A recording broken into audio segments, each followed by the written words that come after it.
I found another Brandon Sanderson novel that I love. Tress and the Emerald Sea.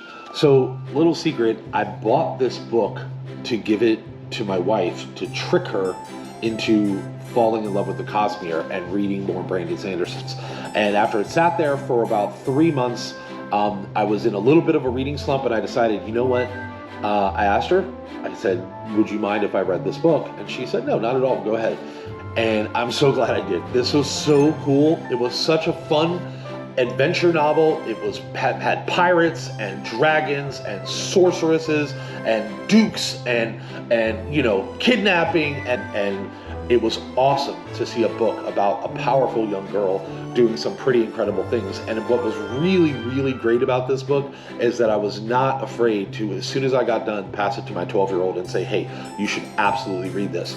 According to the acknowledgments, and I'm not going to give any spoilers about this book, but when writing this, Brandon Sanderson had just watched Princess Bride, which is one of my family's favorite books and movies.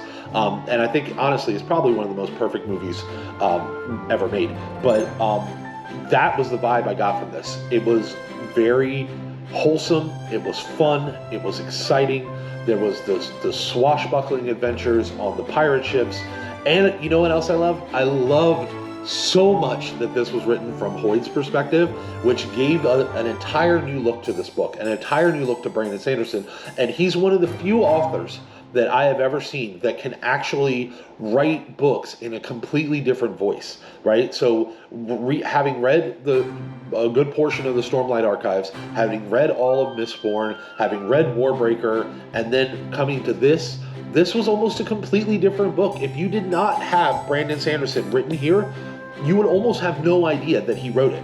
Like, that's how good this was, and that's how incredible of an author he is. If you have a daughter, even if you don't have a daughter, if you have a son, if you have anybody that's looking for a fun, exciting, swashbuckling fairy tale adventure, this was it. At 365 pages, I breezed through this in like 3 days.